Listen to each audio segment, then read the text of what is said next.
할게요. 전기 에너지 수송. 전기 에너지 수송인데, 어려운 듯 한데 좀 여러 번 풀면 또 쉽고 뭐 이런 단원이긴 해요. 186쪽인데,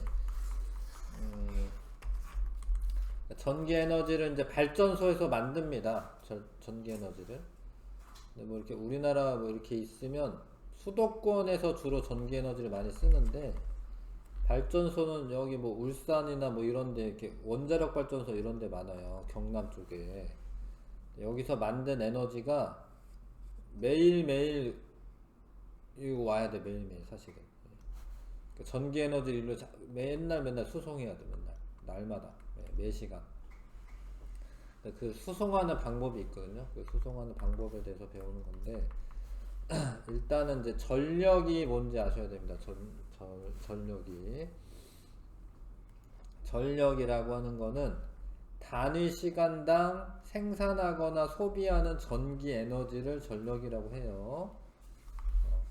전력은 단위 시간당 소비하거나 생산하는 전기 에너지.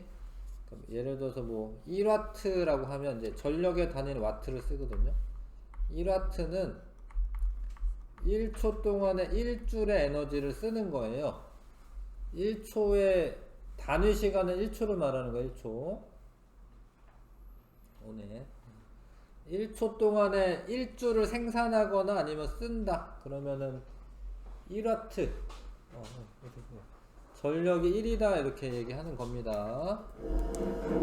그래서 단위 시간당 생산하거나 소비하는 전기 에너지를 전력이라고 한다. 전력은 이제 와트라고 하는 단위를 쓰게 되고, 뭐 예를 들어서 뭐 100와트다. 그럼 1초에 100줄씩 쓰는 겁니다. 100줄씩. 그런 의미야. 1초에 100줄씩 쓴다. 뭐 그런 의미가 돼요. 근데 요 말 그대로 표현하자면 전력을 P라는 약자로 많이 쓰거든요. 전력 P. P는 약자예요. 전력은 시간당 소모하는 전기 에너지인데, 전기 에너지가 이게 전기 에너지예요. 전기 에너지는 전압에 비례를 하고 전류에 비례하고 시간에 비례합니다. 전기 에너지가 소모하는 전기 에너지는 전압 곱하기 전류 곱하기 시간에 비례를 해요. 근데 지금 VIT를 T로 나누는 거야. 그러면 T 이렇게 약분돼서 어떻게 되겠어? P는 뭐가 되겠어? P는 VI라고 하는 공식을 얻어낼 수 있습니다. 여기 봐봐. 전력은 전압 곱하기 전류다. 전압 곱하기 전류. 이런 공식을 아셔야 돼요. P는 VI. 전력을 계산하려면 전압 곱하기 전류 하면 된다. 1V인데 1A가 흐른다. 그러면은 1W예요. 1초 동안 1주씩 에너지 소비하는 겁니다. 그래서 P는 VI, 이 공식 아셔야 돼요. P는 VI. 네, 전력은 전압 곱하기 전류. P는 VI. 이거를 근데 좀 변형을 할 건데, 이거랑 이 식이랑 오메 법칙 식이랑 좀 조합을 할 거예요. 오메 법칙은 V는 IR이 오메 법칙이에요. V는 IR 기억해요? V는 IR? 잘 몰라요? 전류는 I가 전류야. 전류는 저항에는 반비례하고, 저항 크면 전류 조금 흐를 거 아니에요. 전압에는 비례합니다.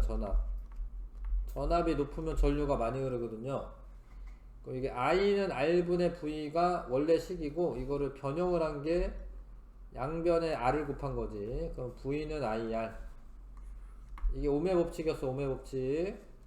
V는 IR 오메 법칙. I는 R분의 V. 그럼 R이랑 I 자리 바꿔도 되기 때문에 R은 I분의 V.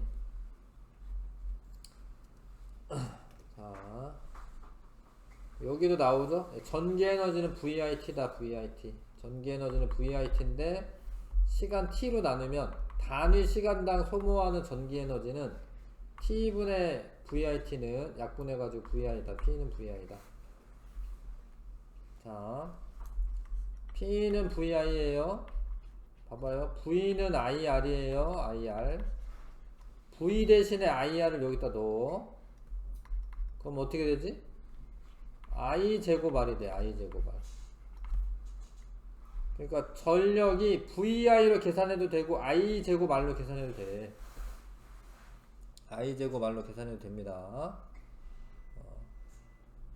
이렇게 해도 된다라는 걸 아셔야 돼. 연습을 조금씩 하면서 이제 익히면 되시는데, 자, 이 전구에 1.5V 전압이 걸리고 0.5A의 전류가 흘러요. 그럼 이 전구의 전력은 P는 VI야. V는 1.5, 2분의 3, I는 2분의 1, 그럼 4분의 3, 0.75W. 0.75W. P는 VI로 전력을 계산하시면 됩니다. P는 VI로 전력 계산하시면 돼요. 전력을 구하는 식 P는 VI 식이다. P는 VI. 근데 여기 V 대신에 V는 IR이니까 V 대신에 IR을 집어넣으면은 I 제곱 R이 되죠. 그쵸? 여기까지만 기억하면 되고, 요거는 잘 안 써요. 그러니까 여기는 기억하셔야 돼요. 여기 세 개, 여기 두 개. 요거는 I는 R분의 V니까, 여기에는 I는 R분의 V니까 I 대신에 R분의 V 넣으면 얘 나오죠. 그쵸? 얘 나오긴 하는데 이 두 개만 우리가 쓸 거야. 두 개. 자, 전력을 수송할 때 저 원자력 발전소 이런 데 되게 멀리 있어요. 근데 거기서 서울까지 이제 서울이나 경기도나 뭐 부천이나 이런 데로 전력을 수송해야 해요. 근데 이 전선이 되게 멀리 이렇게 있을 거 아니야. 저기 뭐 경상도에 있는 데서부터. 근데 얘가 올라오는 동안에 이 전선에도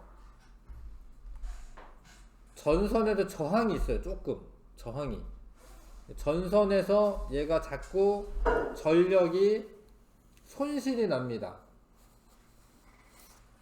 그래서 우리가 배우는 거는 결국에 뭐냐면 전력 손실을 줄이는 방법을 배우는 거예요, 사실은. 전력 손실을 어떻게 하면 줄일 거냐, 이런 거야. 아무튼 발전소에서 생산한 전력을 여기 소비지까지 내보내는 거, 수송하는 거를 송전이라고 해요. 송전은 발전소에서 여기 수도권이나 이런 데 이렇게 소비지까지 보내는 걸 송전이라고 해요. 그 다음에 변전은 전압을 높이거나 낮추는 것을 변전이라고 합니다. 변전소라고 하는 게 또 있어요. 변전소. 전압을 높이거나 낮추는 데를 변전소라고 해요. 근데 어떻게 하냐면 발전소에서 보통 한 10kV나 20kV의 전압으로 생산을 해요. 근데 우리가 쓸 때는 니네 이거 220V인 줄 아시죠? 이거 코드 220V. 이거는 10kV는 1000V지. 1000V 1000을 곱하기 1000 해야 되니까. 원래 요렇게 생산한 다음에 쓸 때는 220V로 와요. 근데 이것도 높은 거 같은데 괜히 쓸데없이 이렇게 합니다. 자, 초고압 변전소를 거치면서 요거에 한 10배에서 한 20배 정도 더 전압을 높여요. 더 전압을 높인 거지, 그치, 이게? 원래 10이었는데 154kV 이렇게 높였어요, 그쵸? 초고압으로 전압을 높입니다. 그 다음에 이렇게 송전을 해. 여기가 송전, 여기 송전을 합니다. 송전을 해요. 여기가 긴 거야. 여기가 긴 구간이 여기야. 근데 너무 전압이 높으니까 220V로 공급하려면 전압을 낮춰야 돼요. 1차 변전소에서는 이렇게 낮추는 거야. 이렇게 전압을 좀 낮춰. 원래 765로 온에는 345까지 낮추고 345로 온에는 154나 이렇게 낮춥니다. 66으로. 그 다음에 2차 변전소를 거치면서 더 낮춰요. 더. 어차피 낮출 거를 왜 쓸데없이 높여서 보냈느냐, 이게 중요한 건데, 하여튼 낮춰요. 낮춰. 2차 변전소에서 맨 마지막으로 주상 변압기를 거치면은 220V가 돼서 가정으로 공급이 됩니다. 주상 변압기는 이 전봇대에 이렇게 달려있는 게 있어요. 이렇게. 근데 이게 신도시는 전봇대가 사실 없어요. 이런 게 다 밑에, 전선이 밑에 깔려 있어가지고 전봇대 보기가 어렵고, 저기 뭐 중동이나 조금 이제 약간 구도시나 이런 데 가면은 전봇대가 있습니다. 근데 신도시에는 그냥 길가에 있어요. 길가에 이렇게 좀 네모 반듯하게 있습니다. 네. 주상 변압기라고 하는 애가. 아무튼 이런 식으로 해서 220V로 공급을 합니다. 근데 왜 여기 왜 초고압 변전소에서 위험하게 전압을 높였냐 이거야. 전압을 높이는 거 위험한 거거든요. 네. 그러는 거를 왜 그러는지 봅시다. 넘겨보세요. 전력 손실이 발생할 수밖에 없어요. 송전 과정에서. 근데 만약에 한 5% 전력이 손실되면 뭐 국가적으로는 엄청 큰 돈이 나가는 거야. 그냥 기껏 발전소에서 열심히 발전했는데 보내는 동안에 이렇게 소모가 되면 안 좋은 거예요. 네. 그래서 손실되는 전력을 최소화하기 위해서 전압을 높이는 것이 필요하다. 전압을 왜 높이냐면 손실되는 전력을 최소화하려고 그러는 거예요. 손실되는 전력은 요렇게 계산하실 수 있어요. 요렇게. 손실 전력은 I제곱 R. 아까 전에 전력 구할 때 어떻게 한다고 했죠? 전력 구할 때 P는 VI나 아니면 V 대신에 IR을 넣어서 I제곱 R로 구하면 된다 이랬죠? 손실 전력을 구할 때 I제곱 R로 구할 거야. 손실되는 거는 좋은 거예요? 뭐 나쁜 거예요? 나쁜 거죠? 손실 전력이 크면 안 좋은 건데, 봐봐. 저항이 크면은 손실 전력 어떻게 되겠어? 손실 전력? 커지죠? 그럼 저항이 작은 게 좋겠지?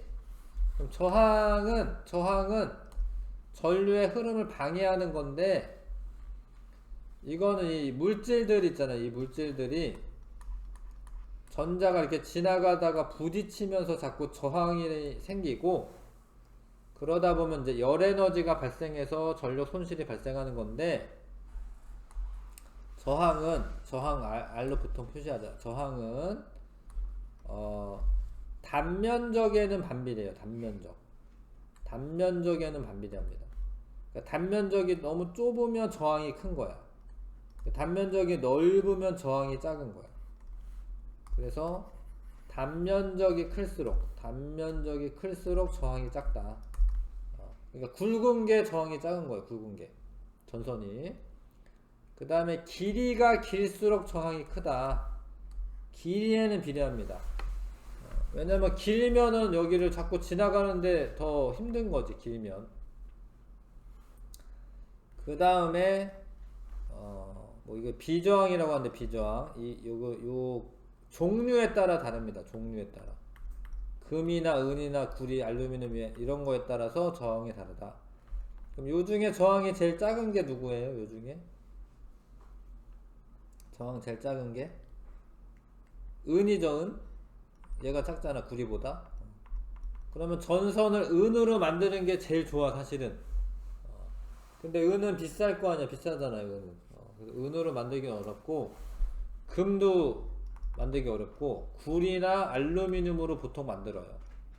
구리나 알루미늄으로 전선을 만듭니다. 그래서 요 저항을 좀 줄이려고. 그 다음에 전선은 두껍게 만드는 게 좋은 거예요. 근데 너무 두꺼우면 무겁잖아요. 이제 전선이 위에 걸려 있어야 되는데. 그래도 그것도 좀 한계가 있는 거고, 이 길이는 거리랑 관계 있어. 근데 서울 주변에 이 경기도 주변에 원자력 발전소 같은 거 세울 수가 없어요. 원자력 발전소 이런 거는 바닷가에 세워야 하고, 그런 거는 주로 이제 울산이나 뭐 이런 데 있습니다. 저기 남부지방에 있어요. 그러니까 거리가 가까울 수가 없지, 사실은. 그래서 전력 손실을 줄이기 위해서 저항을 작게 하는 거는 어느 정도 할 수 있는 거는 다 해놨어. 나머지는 전력 손실을 줄이려면 I를 줄여야 돼. I를, 전류를 줄여야지 손실 전력이 줄어드는 거예요. 저항은 작게 하면 좋은데 방법은 가능한 거는 다 해놨어요, 사실은. 그래서 요거는 뭐 줄일 수 있는 만큼 줄이고 I를 줄이면 돼. 근데 I를 줄이면 I를 만약에 2분의 1로 줄이잖아요. 그럼 손실 전력은 제곱을 해서 손실 전력은 4분의 1로 줄어들어요. 전류를 반으로 줄이잖아. 그럼 손실 전력은 4분의 1이 됩니다. 자, 봐봐. 그래서 전기 저항이 작은 애로 만드는 게 좋지. 근데 은이 제일 좋긴 하지만 은은 가격이 비싸니까 알루미늄이나 구리로 하면 되는데, 무게를 고려해서는 알루미늄으로 많이 사용한다. 무게 때문에, 무게 가벼워가지고. 그 다음 송전선의 길이를 짧게 한다. 발전소를 가까운 곳에 건설하면 되는데 발전소를 세우는데 여러가지 제한점이 있기 때문에 소비지와 먼 경우도 많아요. 송전선을 굵게 하면 좋은데 굵게 하면 많은 재료가 필요하고, 송전선이 너무 무거우면 송전탑이 더 많이 건설해야 됩니다.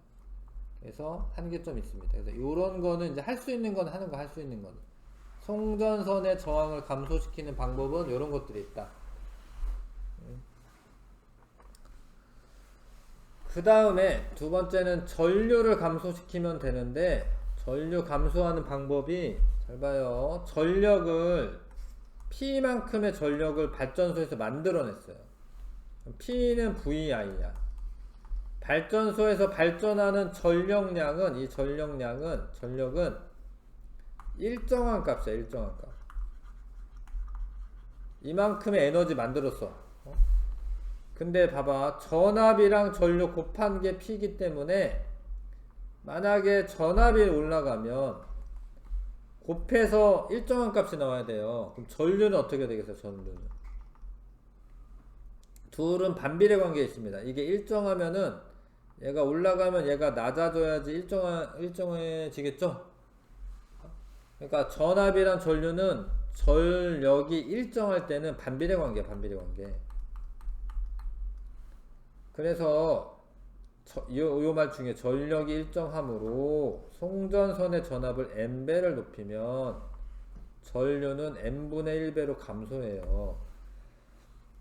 그러니까 고전압을 만들면 전류가 줄어드니까 손실 전력 I제곱 R에서 얘가 줄어들어서 손실 전력이 감소한다고. 이해하실까? 그러니까 손실 전력을 감소시키려면 전압을 높여, 그럼 전류가 줄어들어. 전류가 줄어드니까 n분의 1로 줄어드니까 손실 전력은 이거 제곱에 비례하기 때문에 n제곱분의 1배로 많이 줄어드는 거지. 예를 들어서 전압을 2배를 하면 전류는 2분의 1배가 될 건데 손실 전력은 4분의 1배가 되는 거예요. 이거 알겠어요? 이거를 좀 아셔야 됩니다.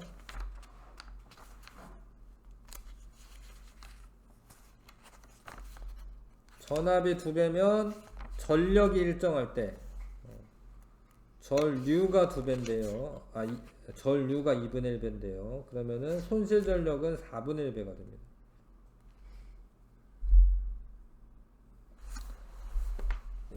여기까지 해서 좀 문제 몇 개 풀어볼게요. 194쪽 펴주시고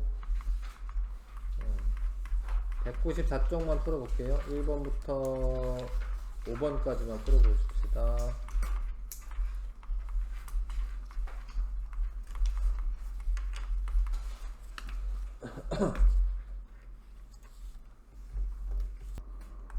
여기 보세요. 자, 전력은 시간당 소모되는 전기 에너지인데, 에너지는 줄 단위로 쓰는 게 맞는데 시간은 초 단위로 쓰기 때문에 줄 퍼 세크를 쓰든가 아니면 와트 단위를 쓰는 겁니다. 와트. 전력의 단위는 와트입니다. 와트. 그 다음에 전력은 전압 곱하기 전류다. 맞고요. 왜냐면 전력은 시간당 전기 에너지인데 전기 에너지가 VIT예요. 그렇게 T가 또 약분되기 때문에 VI가 맞고요. 단위 시간 동안 생산하거나 소비하는 전기 에너지를 의미한다. 이게 정의야, 정의. 니은 디귿. 발전소에서 생산한 전력을 수송하는 것을 송전이라고 하고, 그 다음에 송전 과정에서 불필요하게 낭비되는 전력을 줄이기 위해서 변전을 한다. 변전은 전압을 높이거나 낮추는 것을 말하는 겁니다. 니은은 전압을 높이거나 낮추는 것.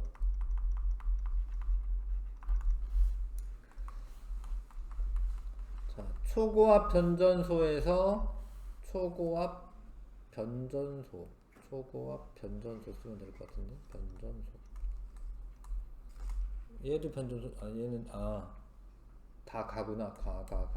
나는 두상 변압기.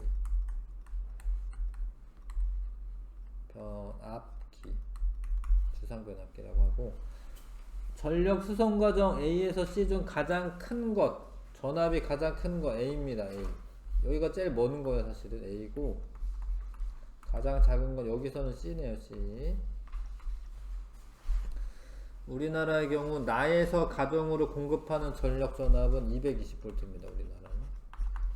예전에 선생님 어렸을 적에는 110V도 썼어요. 110V랑 220 같이 쓰다가 220으로 바뀌었는데, 우리나라는 220이고 뭐 일본 이런 데는 110이죠. 일본 가면 110V로 됐을 거예요. 미국은 220이고 뭐 그럴 겁니다. 송전선에 전류가 흐르면 열이 발생하여 전력의 일부가 손실된다. 이때 손실되는 전력은 송전선의 전기 저항과 송전선에 흐르는 전류의 세기가 클수록 커진다. 그러니까 손실 전력은 I제곱 R이야. 그래서 전기 저항을 줄이는 방법, 뭐 전선의 두께를 두껍게 해도 되고요. 아니면 길이를 짧게 하거나, 아니면 뭐 전기 전도성이 높은 금속을 사용하면 되는데, 뭐 요 두 개 씁시다. N을 줄이기 위해서 전압을 N배를 하면 전류는 N분의 1배가 되고 손실 전력은 N제곱분의 1배가 됩니다. 손실 전력 쓰는 거지. P는 I제곱 R이기 때문에 I가 N분의 1로 되면은 손실 전력은 N제곱분의 1배가 되겠죠. N제곱분의 1배가 됩니다. 그 다음에 5번에 전기 저항 뭐 이렇게 좀 다르고, 이렇게 다르네. 자, 뭐라고 되어 있나? 동일한 전력을 송전선 AB로 송전한대요. 잘 봐. 요거 전압 곱하기 전류가 전력이 돼야 되거든요. 요거 곱한 게 전력이 돼야 돼. 전력이 똑같대잖아요. 그러면 여기 기억이 뭐 들어가야 되겠어요? 2분의 V 들어가야죠. 왜냐면 이 두 개의 전압 곱하기 전류가 똑같아야 되니까 2분의 V. 근데 기억은 V의 2분의 1배네. 답은 2분의 1배 쓰면 되고요. 송전선 A에서 손실되는 전력, 그럼 여기 손실 전력을 계산하면 손실 전력은 I제곱 R, I는 얘고 2I, I제곱 R 얘야 손실 전력. A에서 B에서는 i제곱 r, i는 i고 r은 2r이네 2r. 얘는 4r i제곱이고 얘는 2r i제곱이야. A에서 손실되는 전력은 B의 송전선의 몇 배냐? 2배죠, 2배. 손실 전력이 2배입니다, 2배.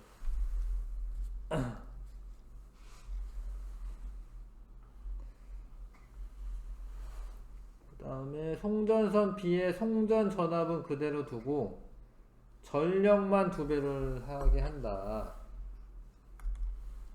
봐봐요. B에서 전압은 그대로 두고 전력이 2배가 되려면 전류가 2배가 돼야 돼. 맞죠? 전압은 그대로 두려야 되잖아요. 송전하는 전력만 2배를 한다. 그럼 전류가 2배가 된 거야. 그럼 손실되는 전력은 몇 배가 되죠? 4배가 됩니다. 4배. 네. 전류가 2배가 됐기 때문에 손실되는 전력은 4배가 되죠. 이해가요? 이거 i제곱 r 이해해요? 전류가 2배가 되면 2의 제곱만큼이 되는 거니까 손실 전력 4배가 되는 거죠.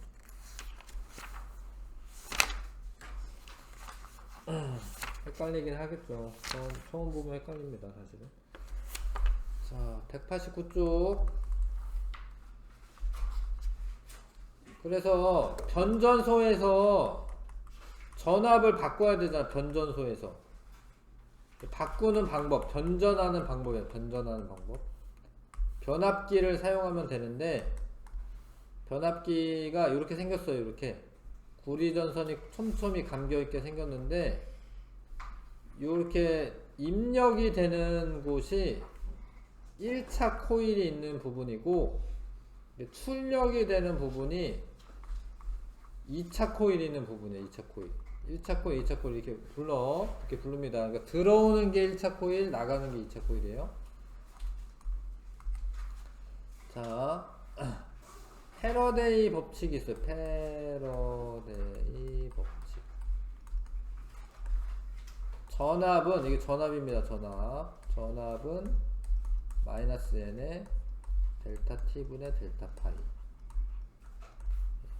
그러니까 이걸 전압 또는 기전력이라 기전력. 전압 기전력은 가문수에 비례하고, 가문수지 이거 가문수.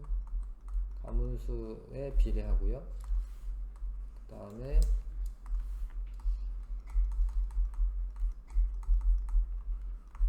요거에도 비례하는데 얘는 뭘 의미하냐면 시간당 자기 선속 변화율. 어려운데 아무튼 자기장 변화라고 쓸게요. 그냥 자기장 변화. 자기 선속 변화 이런 건데 자기장 변화. 네, 잘 들어요. 이쪽에 교류가 흐릅니다. 이쪽 요 물결문이 교류예요. 이쪽으로 전류가 이렇게 흘렀다 이렇게 되는 거예요. 그러면 전류가 흐르면은 이쪽이 전자석이 됩니다. 전자석.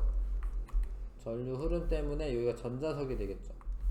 근데 일로 흘렀다 하니까 이게 그 한쪽이 만약에 이렇게 흐르면 오른손 법칙으로 봐봐요. 전류가 이렇게 흐르면 오른손이 엄지손가락 아래로 향하니까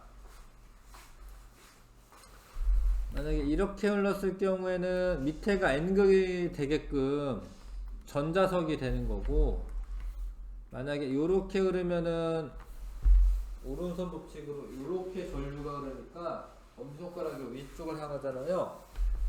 여기가 N극, S극이 되게끔 전자석이 돼. 그럼 바로 옆에 코일이 있잖아요.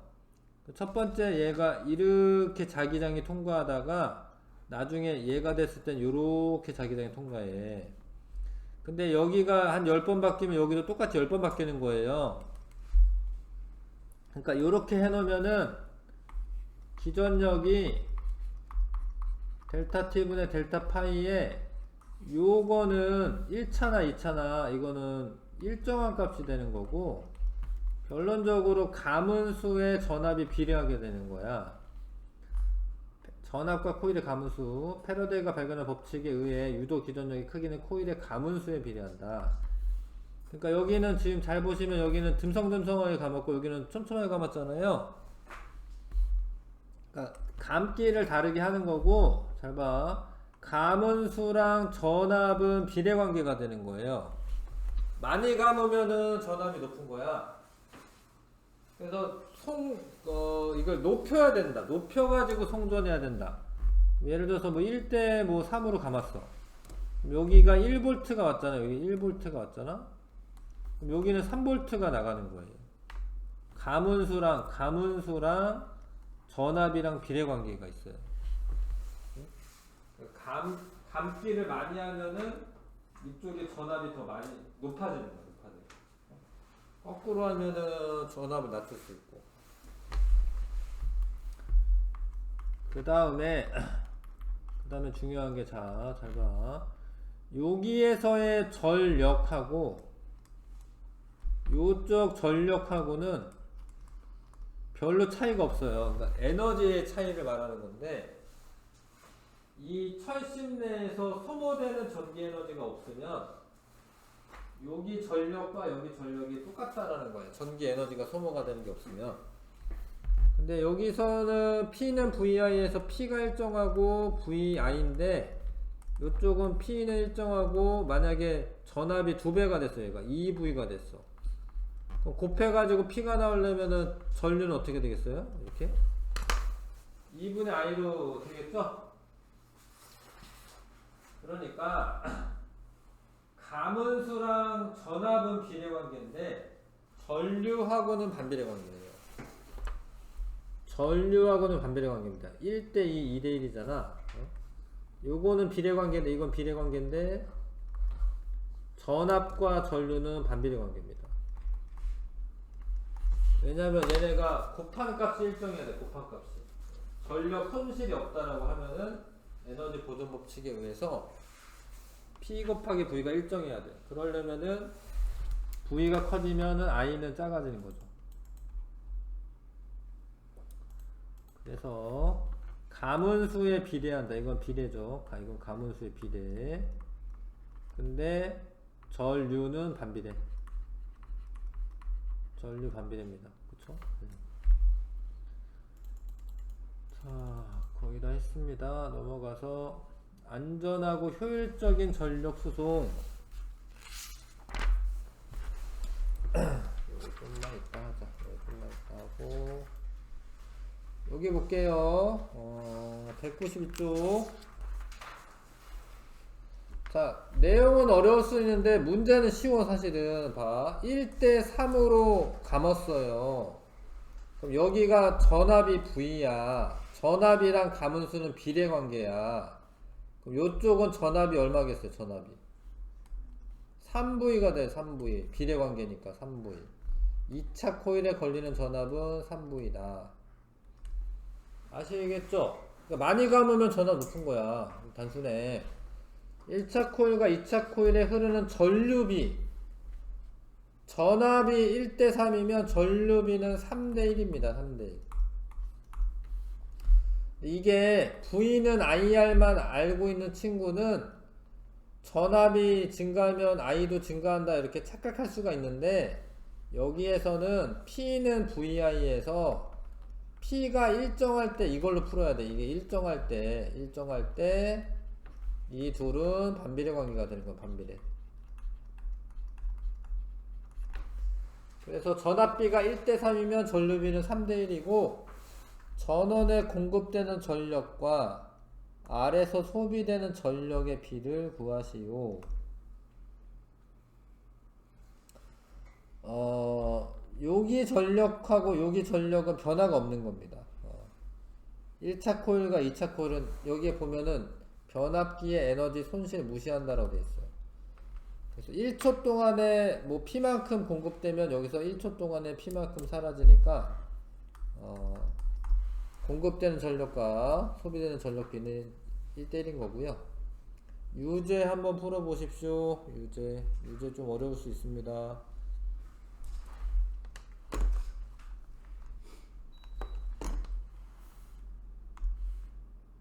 봐봐요. 얘가 1차 코, 여기가 1차 코인데 1차 코인은 2000에 감았고 여기는 1000에 감았대.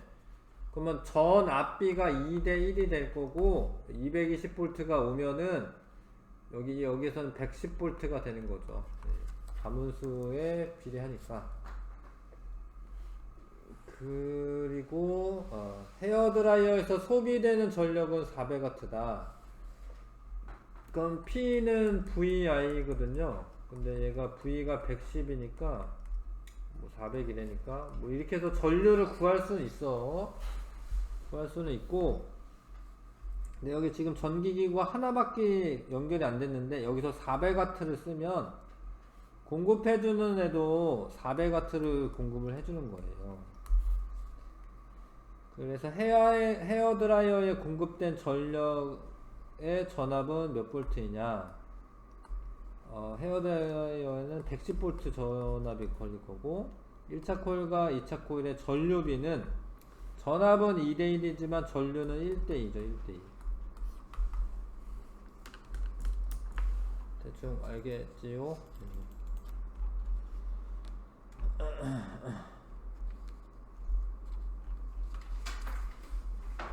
그 다음에 6번 7번 한번 풀어봐 주세요.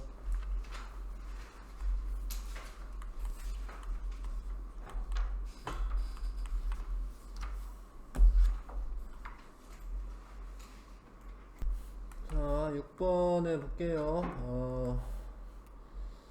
1차 코일에 I1의 교류가 흐르면 크기와 방향이 변하는 자기장이 발생하여 2차 코일의 전자기 유도죠. 이거 전자기 유도의 현상에 의해서 유도 전류가 흐른다. 이때 유도기 전력은 코일 가문수에 비례하므로 1차 코일의 가문수 N1, 2차 코일 가문수 N2를 조절하여 전압을 변화시킬 수 있다. 기역은 유도 전류 들어가면 전자기 유도 들어가면 되고요. 그 다음에 1차 코일에 걸린 전압이 110V라면 2차 코일에서 220V 전압을 사용하기 위해서 1대2로 감으면 됩니다. 만약에 100회, 300회라면 I1 그럼 전압비는 1대3이죠. 전압비는 1대3. 근데 전류비는 반비례 관계니까 3대1이 되겠죠. 전류비 3대1이 됩니다. 전압이 21,000V인 전력을 주상변압기를 통해 상가 이런데 220V 전압으로 배전하는 모습이다. 주상 변압기 내부의 변압기의 모습을 나타낸 것이다.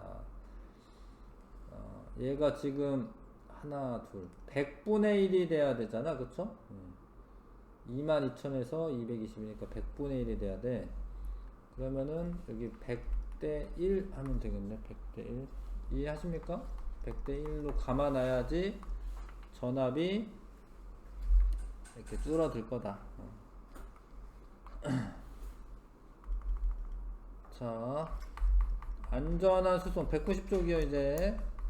그래서 이제 송전탑은 좀 높게 설치하는 게 좋아요. 왜냐면 이제 뭐 되게 고전압이기 때문에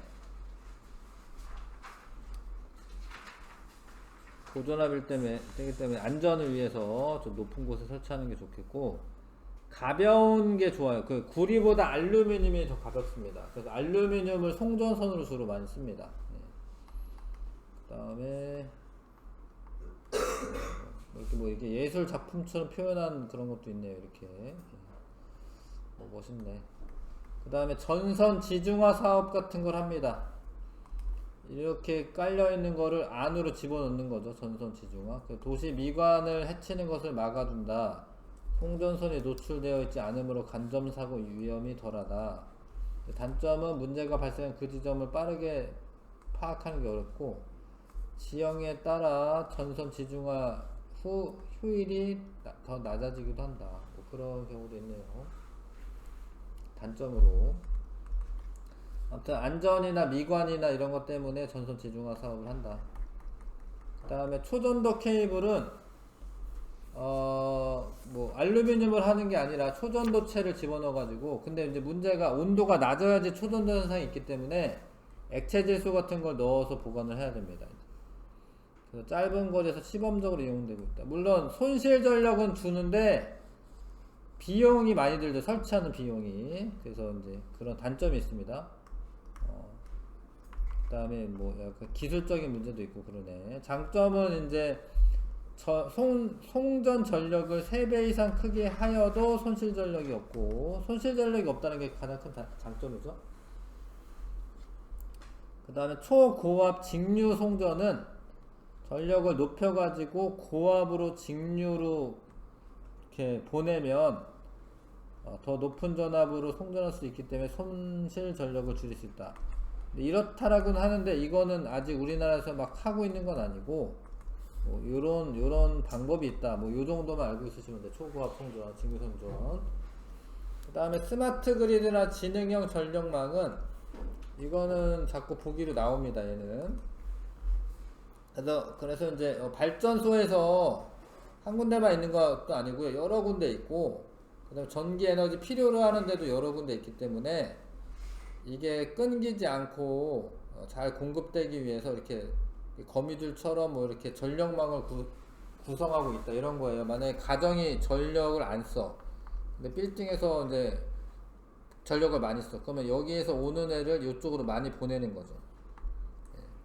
그거를 잘 하고 있어요. 우리나라 선진국이어가지고 마구잡이를 하는 게 아니라 전력 생산을 해내면 여기 남으면 쩔로 보내고, 여기 부족하면은 어떤 전기 끌어다 쓰고, 그런 거를 스마트 그리드라고 해요. 스마트 그리드라고 해. 넘겨보겠습니다. 다 했어요 이제. 다 했고 8, 90만 하시면 되겠네요. 195쪽에 8, 90.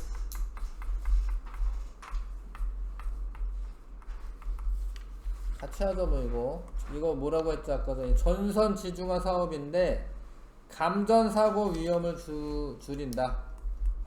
감전사고의 위험을 줄일 수 있다. 그 다음에 도시 미관이 좋아진다. 도시 미관이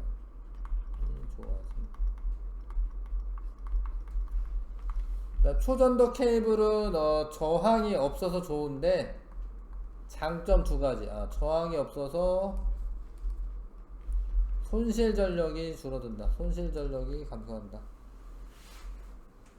저항이 없어서 손실 전력이 감소한다. 손실 전력 감소. 그 다음에 많은 양의 전력을 한꺼번에 송전할 수 있습니다. 많은 전력을 송전할 수 있다.